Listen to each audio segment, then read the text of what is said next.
And these things I will that thou affirm constantly, that they which believe in God might be careful to maintain good works.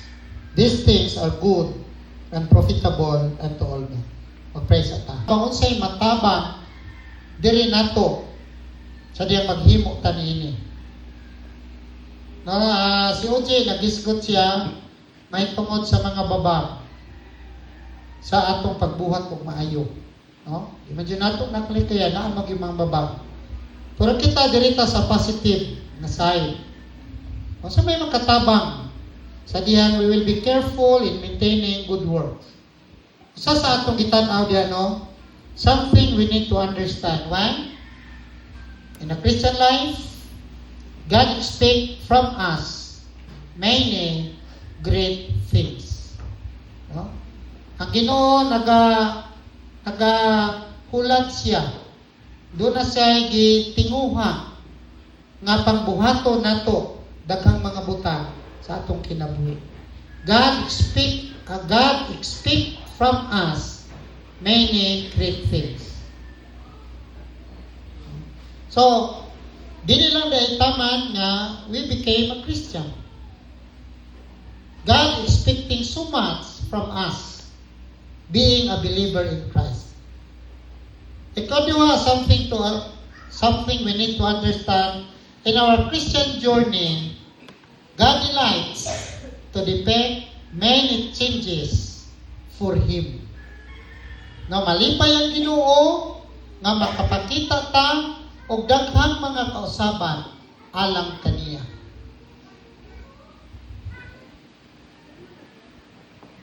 Sunod yan, gusto nato nga masabdan nato in our existence. God desires us to be useful for His glory. Nagtinguha ang Ginoo nga magamit ta. Doon na kita ikatampo alang sa iyang himaya. Nakita'y mabuhat.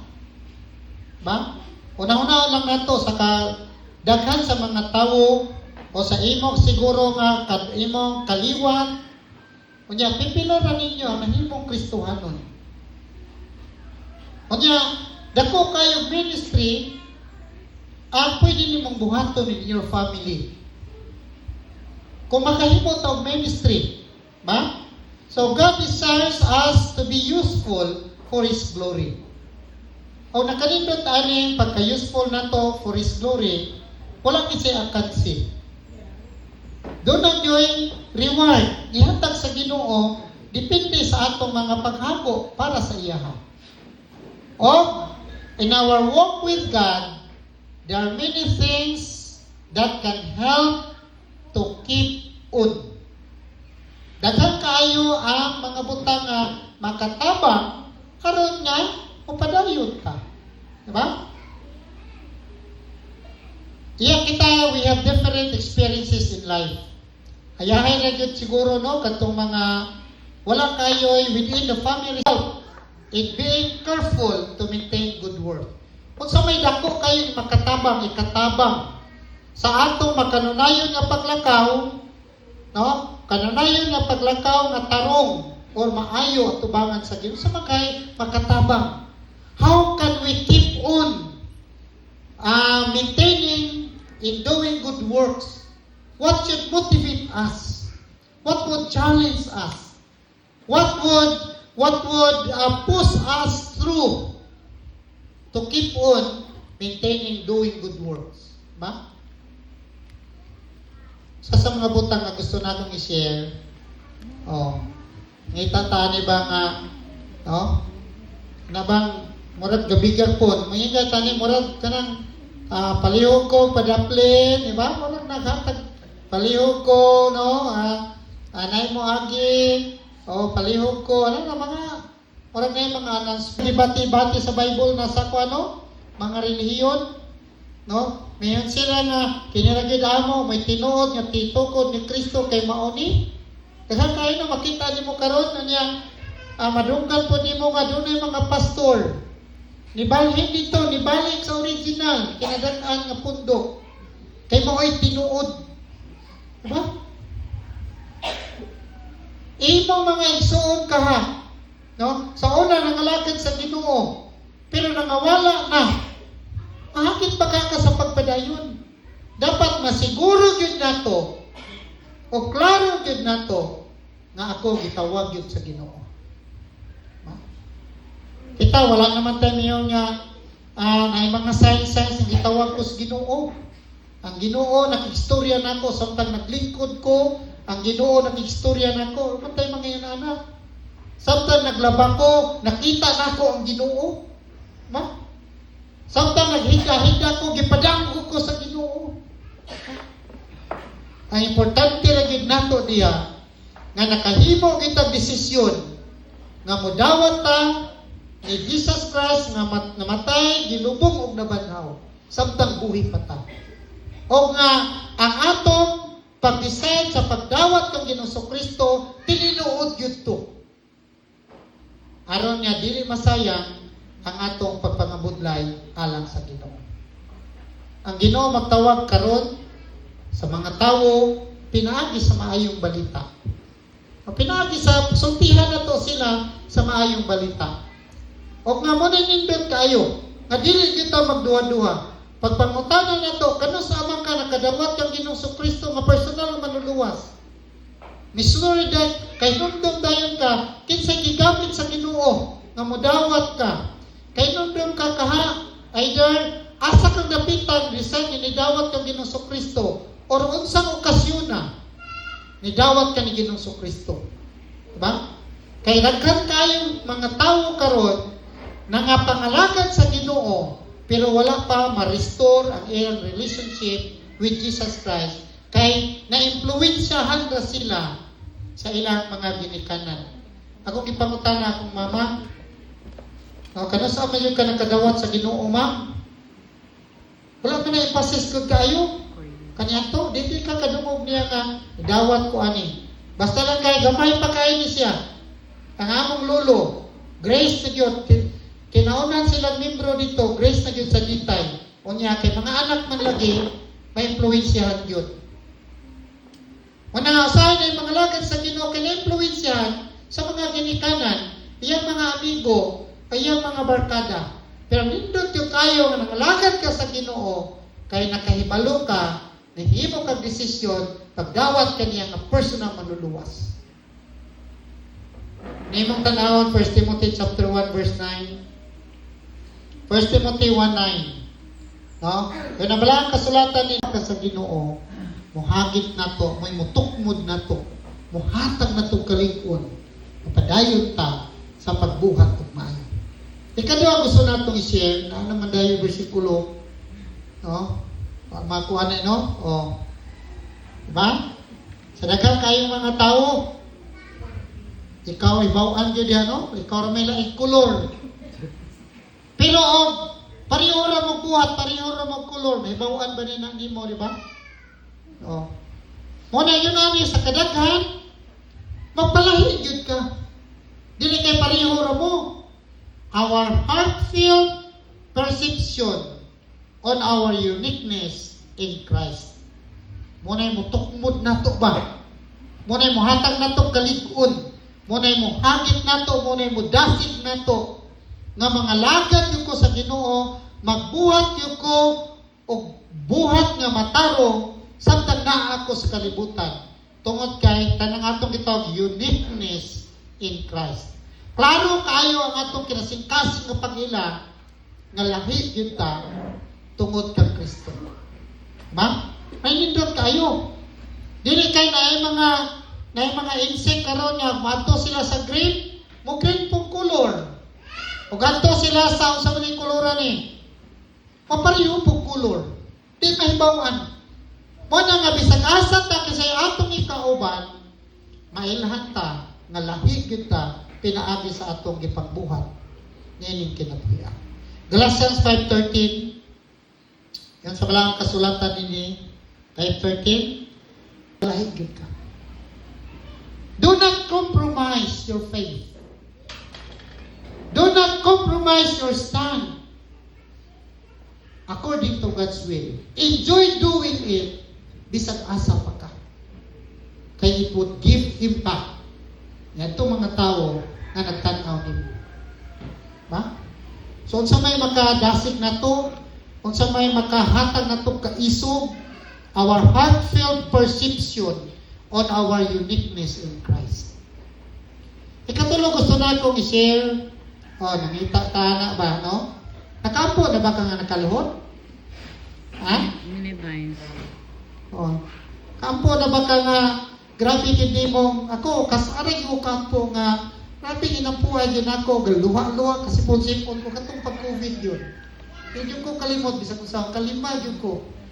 Ampo yung Ginoo, og naa pa kay, wala nang to walk with God. Ito na ba kay saad sa Ginoo nga Ginoo, magtarong na ko sa akong kinabuhi. Ginoo, mabuhat na ko maayo. Ginoo, mabiya na ko ani. Ginoo, magtinarong na yun ko. Ginoo, sundo na nako ang imong pagbulutan. Doon na ba kay ampo nga sama niya na? Nanihangyo ka sa Ginoo, nga Ginoo, hayop tumano na din ako sa iyong pagbuot sa akong kinabuhi. Ba? Kaya sahay, dili na to, walay mutukmod na to ba? Nga buhaton na to na, kaya waman tayo bisaad sa Ginoo. Ma? Sulay lang ko, dyan na nakay sa aran ba? Nakay sa aran. Kunya, kanang dili ni mo matuman bitaw. Well, naanad ka, matumanon ka ni mo, di nyo ka makalimot. No? Di nyo ka kalimot, matumanon. Pero, tama po yung mga tao, di lang mo saan. Arang dili na lang paningan ng ilang konsensya. Lahi na yun ang kalipay. Ba? Honest commitment to walk with God. Honest commitment na every Sunday, I should be in the fellowship. Honest commitment na sa buwaton sa Ginoo na agyod ko. Direlate sa among maestra dito ang akong commitment. Naningon ko dito ba nga, akong yung commitment nga, kung na ako sa DepEd, mo din ako ang primero, Ginoo, kung na ako sa DepEd, kung doon ay buluhaton sa Ginoo, ma-absent yun ko. Arang paghatag o reality sa ibuluhaton nimo. Muna sa mga bugwa, ma-absent yun ko. Kunya, kaya karon mo absent ka, tagaan naman nimo dito o sick work, sayon na tayo, absent yun ko. Kaya ba na ginagawang principal na mo na akong commitment. Mo na nindot kayo, no? Nga natay i-commit sa Ginoo. Kay mo na mo tukmod nato, mo na mo konsensya nato, mo tandog sa atong kasing-kasing. Aron nga mubuhat ta ug maayo para sa Ginoo. Psalms chapter 46 verse 1 and 2. No? Divine presence on our journey. Wa ta masagahi sa Ginoo. Ang Ginoo wala nang patulog-tulog. Ang Ginoo kanunay nag-ampi, nag-atiman sa atong mga kinabuhi. Kung naaman ta sa sitwasyon nga nabugatan ta pag-ayo, nasa sa sitwasyon nga murag ang Ginoo, wa na mag-atiman nato. Kung nasa sitwasyon nga nagunahuna ta, nga gipasagdan na ta sa Ginoo, ang tinuod, ang Ginoo, kauban sa imong journey. Ano man daw, sa manayang gingon? Hebrews 13 verse 5. May this will give us comfort. Outside we are in pain. It seems that God is not hearing the pain that we have inside. But be reminded and be renewed sa atong commitment sa Ginoo. Sayo na din let your conversation be without covetousness and be content with such things as ye have. For he hath said, I will never leave thee nor forsake thee. In fact, He is in your heart. Nasa kasing-kasing. Usay na gunahuna rata nga, kitaray na ning kamot ani, kitaray nagplano ani, kitara, pero no. God is working within. Tungod kay wa kaniya pasagdahi, He is in you until the lifetime. Kung muna ang tayo mo dasig na to, nga presensya sa Ginoo sa atong journey, especially sa atong heart, will give us encouragement to keep on doing the best we can for God's glory and honor. Nakahilak naman ta, pila na ka mga lupa. He is always with mo. Bitaw si Paul sa sitwasyon sa iyang kinabuhi ba? Ang mga taga-Asia, nga kaniadto mo say mahunahuna ra taoy naisilingan. Dapat ang ato una-unaon ka ng Ginoo gid ba? Moy murag una-una ta nga motudlo. Pero sa gusto nato niini, no? Our consciousness on Christ coming judgment. Moy motudlo nato sa kanunay pagbuhat og maayo. Munay makatabang nato nga dili kita mo undang og buhat og maayo. Tungod kay magunaa sa atong una-una, muatubang ko sa akong Ginoo. God will judge me. Motapos man ta ini kalibutan na dili diya matapos ang tanan. We have life after death nga kita matubang sa Ginoo. Nindot kay sa atong pagatubang sa Ginoo, madunggan nato kaniya gikan kaniya, welcome thou good and faithful servant. Nindot paminawon di ba? Kita na matay mga anak. Oh, nindot ko kaya na ito sa buutan lagi kayo ka ma. Sa kaning mga anak di ba? Na salamat sa imong pagkabuutan ha. Salamat sa imong pagka-concern. Anak na to kasing-kasing di ba? Nindot kaya paminawon kung doon ay positive thoughts about us. Unsa pa ka ang Ginoo? Mo bitaw na no? Kung imong tanawon 2 Corinthians chapter 5 verse 10, walay natago sa atong mga kinabuhi. Ang Ginoo dili makatagpilaw. Kanunay siya nagtanaw nato o gipahinumduman ta niya nga nindot kay masabtang nata ni kinabuya, keep on doing the best we can for the Lord. Kay ano siya gingon, for we must all appear before the judgment seat of Christ, that everyone may receive the things done in his body, whether according to what he hath done, whether it be good or bad. Tubang tas Ginoo. Ha? Muna nga ang atong paguna-una nga puhon matubang ta sa Ginoo, muna mo hagit nato. Mahimo ng ministry ang atong mga trabaho. Isa man to naitaga Cebu, katong gusto na ko makita na dentist sa DepEd. Gusto na ko makita ngayon naman. Pwede na nga, dentist ka, mahimo ni mo ng ministry.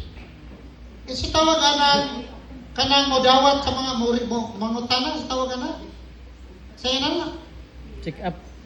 Pa-check up. Ha? Pa-check up. Secretary, Ay, secretary, dapat Kristohanon. Kaya sa dili pa nito, interviewon man. Pag mag-interview diha, siran dayon nimo sa Panginoon, mo na gihimo ni Jilpa. Jilpa ba sa Pedro na Jimenez?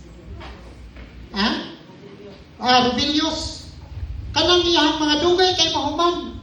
Kaya yung evangelizer, imo ang yung ministry. Magampo pag siya dito. Pwede nindota kayo.